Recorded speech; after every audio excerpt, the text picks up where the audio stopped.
Welcome back everybody. Today I want to do a bit of a relaxed video. I want to talk about how I'm going post no-buy year. We are in April, it's Easter Sunday, and a few of you, not too many, but just a couple of you have occasionally messaged me over the past few months asking me how I'm going post no-buy. And I did do a bit of an update video, I think maybe back in February, but I just thought I might do another one now. And I'm also curious to know how you're going, because quite a few of you left messages on my no-buy videos, and also a couple of you have DM'd me saying that you're now doing a no-buy or a low buy for 2023. And I was just curious to know how you're going, because from memory, I think I was still cruising along okay at this time last year.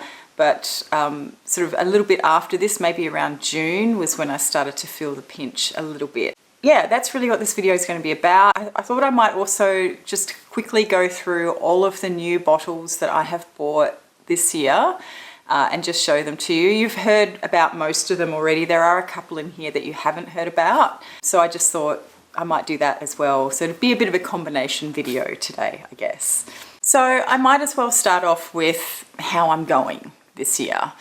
I think I'm going okay. I probably have purchased more fragrance than I maybe had thought that I would, but I haven't gone totally crazy, at least not by my standards. I do feel okay with and comfortable with what I've purchased, and the things that I have purchased I have really been wearing a lot, so I feel justified in my purchases, because I feel like these were very considered. They weren't purchased lightly. There was nothing in here that was bought on a whim, except maybe one, but also in support of an Australian brand, so I don't feel too bad about it. Sorry, I just had to change my lighting slightly. I remembered that there was something that I wanted to try today, a new lighting technique, and I guess we'll see how this goes in post, because I usually can't tell when I'm just looking at the viewfinder. So anyway, let's get back to it. I was a little bit worried when we got engaged in late January that the whole finding a wedding scent was going to derail all the work that I had done with the no-buy. But actually, I haven't spent a dime on fragrances under the premise that I am trying to find a wedding perfume. I have bought some samples, but literally I've only maybe purchased about 5 samples since January. So that's pretty good for me, because usually when I buy samples, I will buy a whole big lot of them if I can find them all from the one seller. So I feel like I haven't actually gone that crazy with the search for wedding scents. And on that note, I feel like I haven't really been paying that much attention to the whole wedding perfume thing yet. I mean, it still could change. We've just been sort of very focused on getting the wedding organised, because we've given ourselves a very, very short time frame to organise this thing. But we're not having a big wedding. You know, we're just eloping with a couple of friends to Europe. So it's totally doable for a small wedding to be able to organise it quickly. But I haven't really thought, I have, you know, in the back of my mind, I have been thinking about a wedding perfume, but I haven't been inclined to go out and blind buy anything or buy heaps and heaps of samples, because I think, in fact, maybe I'm even leaning towards picking something from the wardrobe that I already have. And I don't want to go too much into wedding stuff in this video, because I probably will talk about it. I mean, it's guaranteed that I'm going to talk about it again before September. And if you're interested in me doing a video where I talk about what I'm thinking in terms of wedding fragrances, maybe, you know, my front runners or front contenders so far, then yeah, let me know. But at the moment, I don't really want to go into it too much, because it's still very early days in terms of selecting a perfume for my wedding. Anyway, I'm totally getting off track. So I was worried that that whole thing was going to derail me, but it really hasn't, and I'm really pleased about that. I have really very much stuck to the things that If I've sampled them and I really enjoy them, I've made sure I wear the whole sample and don't rush out to buy, which leads me to my next point, which is a few of you have messaged me asking me for advice on how to handle the urge to purchase when you're doing a no buy. And look, it's different for everybody, I'm sure. And I did talk about this stuff a lot in my check-in videos on throughout my no buy year, and that playlist is available on my channel, so you can go to a specific playlist that will have all of my no buy content in it. But I think the thing that really helped me to get over that buying urge was, well, there was two things really. First of all, taking time to pause and really think about why I was doing the no buy in the first place, and the reasons why I didn't want to be falling into the trap of constant overconsumption. The second point that really helped me was thinking about why I wanted the thing that I was lusting after. And I have to say, when it comes to perfume, the things that I get most obsessive about are the things that I'm more likely to blind buy. So things that I haven't actually tried in person, and maybe they're not available in Australia, and the only way for me to smell them is to buy a full bottle from overseas or something like that. Usually they're the things that really cause me to come unstuck, because if I can't easily get hold of a sample, then it's either blind buy or don't buy at all. And sometimes when you get caught up in people talking about something and saying how great it is, it's very easy to try and justify a blind purchase because you can't get your hands on it. So it is tricky, but in that scenario, I would encourage you to think about future you. What would future you think about this fragrance? Is future you wearing this fragrance going, wow, this thing has changed my whole life? Or has future you opened the box when it arrived, maybe spritzed it a few times, and then put it on the shelf and then started looking for something else to buy? Has it made you smarter, more organized, more attractive to other people? I would say the likelihood of that is very, very low. And in fact, the only thing that can change those things for you in your life are what you do, how you engage with others, and whether you're looking after yourself. Another thing that's really helped me with staving off rash purchases is whenever I get that feeling where I'm scrolling or I'm listening to reviews and suddenly I find myself Googling the thing that people are talking about and I find myself wanting to add it to the cart, what I do is I come down here and I open my perfume cabinet and I start smelling my perfumes. Go smell your perfumes. Go smell the things that you already have, because I almost guarantee you, if you sit down and go through all the things that you already have, even if it's just a bunch of samples and a couple of bottles, I guarantee you, you will realize that you have enough. That you have enough and that you have something that will suit a particular occasion that you maybe are thinking that this other perfume is going to be perfect for, and you don't need anything else. At least you don't need anything else urgently. And smell them mindfully, you know, sit down and really think about what it is that you like about the ones that you've already bought. A lot of the time I found that, especially if it was something that I'd already sampled, often the reason why I was wanting to buy that thing was because in fact, it smelled like a lot of other things that I already owned, because it was a profile that I really enjoyed and already really liked. I definitely encourage you to just go and smell them, because chances are if you've got several bottles of perfume, there's probably one or two in there that you haven't used in ages and that you've probably even forgotten about. So that is my main tip. In fact, I think that was the thing that really got me over the hump.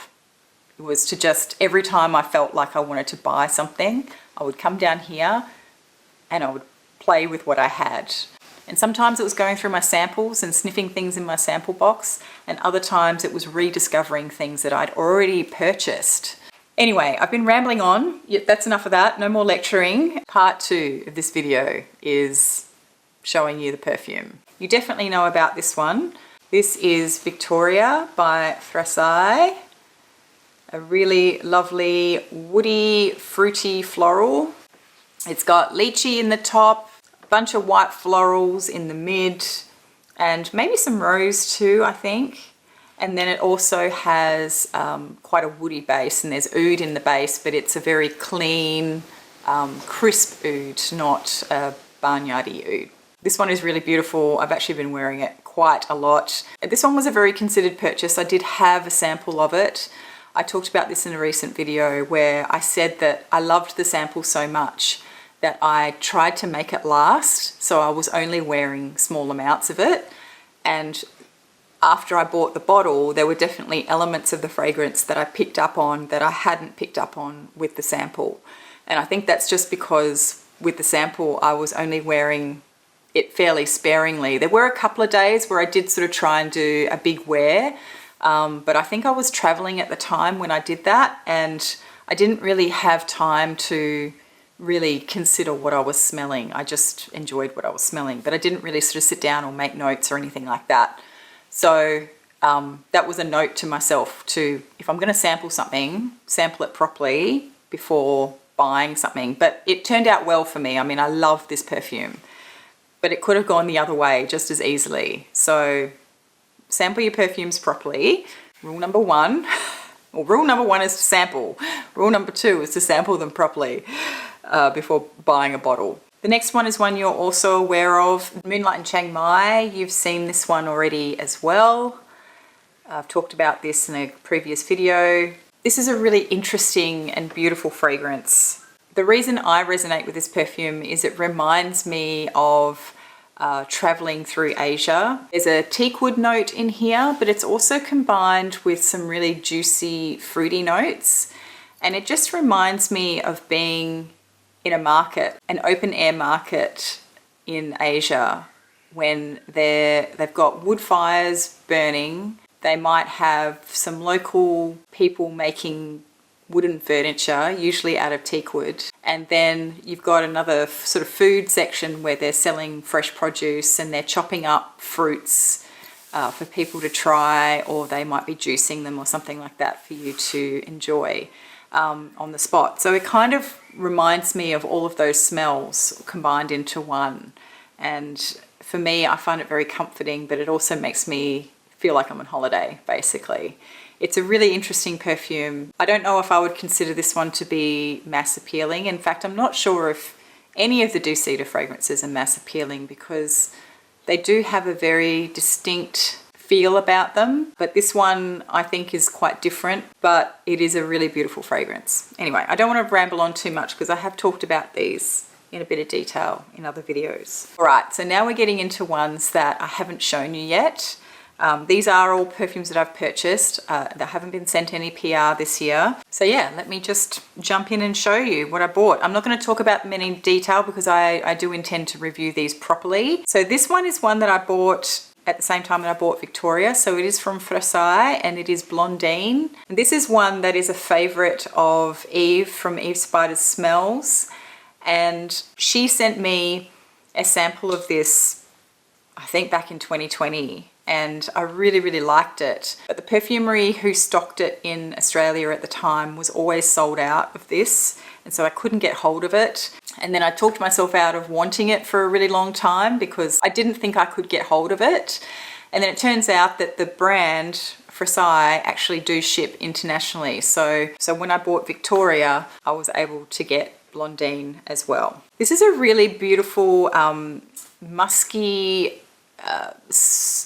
soft suede kind of fragrance. I get a suede feel from this fragrance, which I don't think I'd initially picked up on when I had that sample from Eve. I think it's sort of marketed as being a little bit of a gourmand, or people talk about it like it's a gourmand, and it does have gourmandy facets to it, but since having the full bottle, I actually get more leathery nuances from this one. But it's really, really soft and musky and gentle, and it's very ethereal. I really, really enjoy this.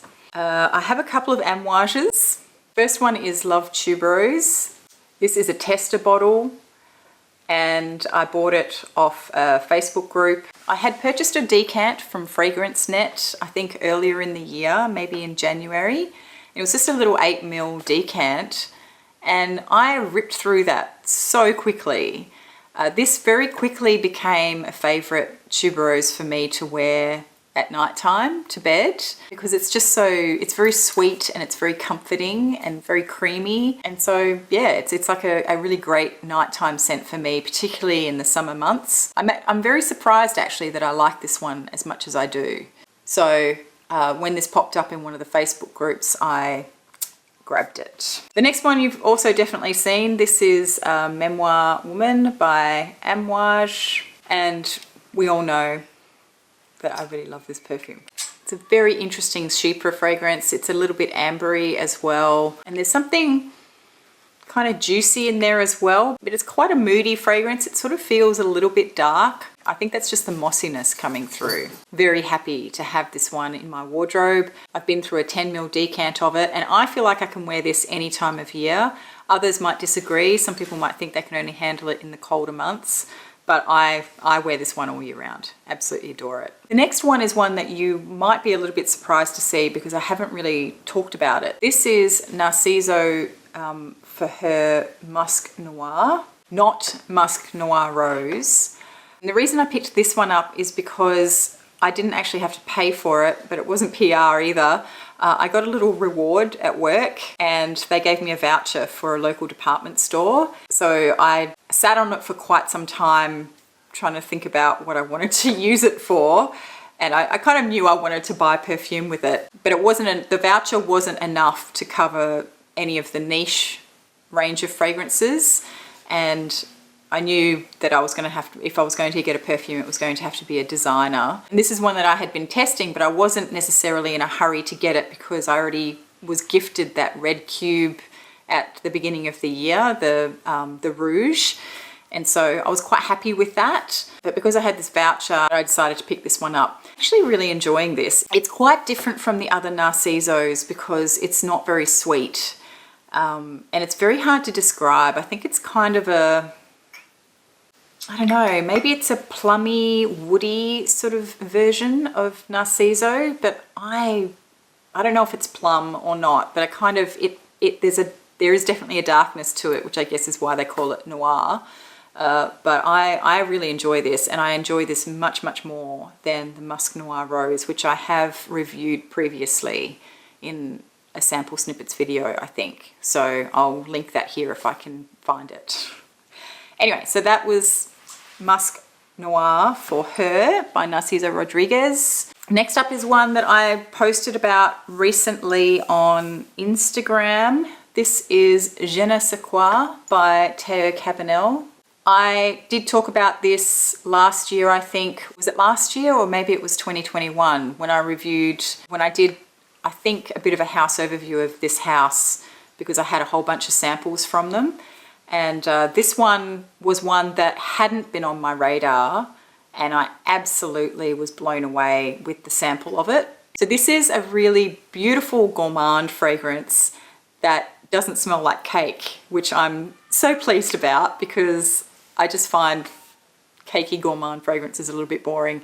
This has a really prominent rice note in it. It is a little bit green as well, so the color of the juice definitely suits it. Very, very comforting fragrance. I really, really enjoy this. Some people struggle with the prominence of the rice note in here. I don't. I love wearing it. I just find it's very enveloping and comforting and meditative. So that is Je ne sais quoi by Theo Cabanel. This is one that I have definitely talked about a lot over the past year and a half. Or past year probably, because I think I discovered it around mid-year last year. And this is brand new. I only picked this up last week. I actually wore this to my dress fitting for my wedding dress, and that was my last sample of it. I'd been wanting this perfume for a long time. I've been through many samples of it. Every time I went into the perfumery, I would ask them if I could have a sample of it. And I thought that for sure they were at some point going to just cut me off and say, no, Cherie, you can't have any more samples of this fragrance. Just buy the fragrance.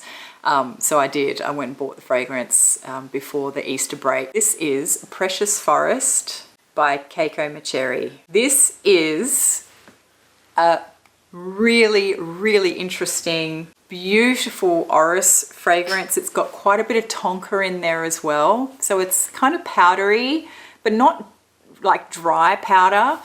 But there is a greenness to this. It's green. It's so weird. But it's not like any other green fragrance you've ever smelled. It doesn't smell crisp or it doesn't smell like grass, but there's a greenness to it. It's super interesting in combination with that orris and the tonka, and there's, you know, some woody notes as well. I don't know what the florals are that's in here. Absolutely adore this fragrance, and I'm so glad I bought it. I did pay full retail for this, which is a very rare thing, because the only thing, I haven't paid full price for any of these things. The Ducita, well actually that was full price, and the Frasai was full price as well. But then all the others I've either bought secondhand or discounted. So anyway, yeah, I'm very happy to have this one. It is interesting because when I sampled this feels like a very big fragrance. It feels like it has a lot of presence to it when you put it on, but it actually sits very close to the skin. So even buying a full bottle of it, I've been literally dousing myself in this stuff and I really love it.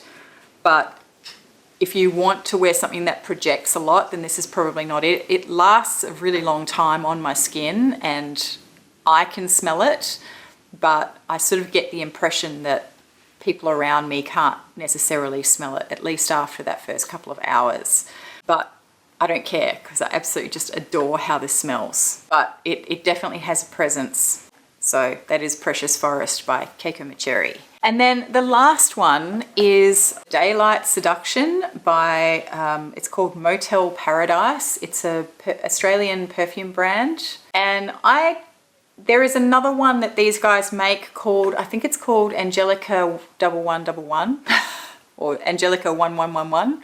I don't know where that name comes from, and I haven't contacted the brand so to ask them anything about who they are, where they've come from or anything like that.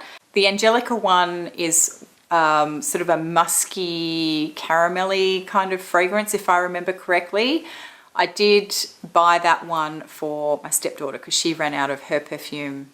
I'm now her perfume person, so when she comes, so I kind of know her taste, and that was one that I had a feeling she would like, so I bought that one for her, and then I picked this one up at the same time. And the reason I chose this one for myself was because it has notes of iris and violet, but it's also got rose in there as well. It's a very beautiful, watery sort of rose scent, and I'm just going to put it on actually because I haven't got a scent of the day on yet. And it's just really pretty. It's very feminine, it's very light. It's definitely a sort of quintessential spring scent, if you like, because it's just so fresh and it's a beautiful watery floral. So anyway, that is Daylight Seduction. I think he has a presence on TikTok. So if you're on TikTok, you might want to look up Motel Paradise. He does TikToks for his own brand. Anyway, if you enjoyed this video, please do give it a thumbs up and subscribe if you have not already.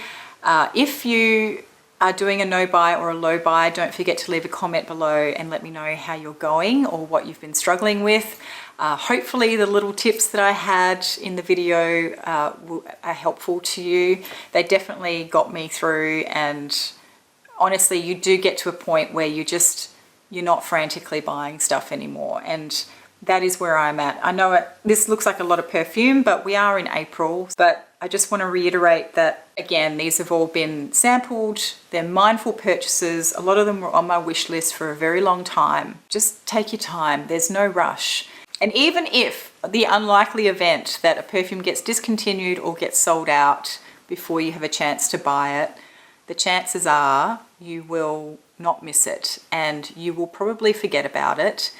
And in any case, at some point, it probably will pop up on a secondhand or discounter website. I should also highlight too that because I've been spending so much time with my perfume wardrobe, I have started to put aside fragrances that I don't see myself wearing and that I think were rash purchases at the time. I will be decluttering some from my wardrobe. And this is basically me replacing them with things that I actually really love. And I have demonstrably worn, which is the case for all of these, because all of these have some level of a dent in them, even though I haven't had them for very long. And you know what? That feels really, really good. It feels good to be using the perfumes that I buy because I genuinely really love them. You know, if I wanted to, I could totally hold on to the guilt of the fact that I did purchase these things that I just haven't worn, or I liked them for 5 minutes and then I totally went off them. But I don't think that that's a very good use of my energy or my headspace. But what I can do is make sure that when I'm buying things going forward, it's stuff like this that I genuinely want to wear, and I want to wear it over and over and over again. Anyway, thank you very, very much for watching if you got this far, and I look forward to seeing you in the next video. Bye.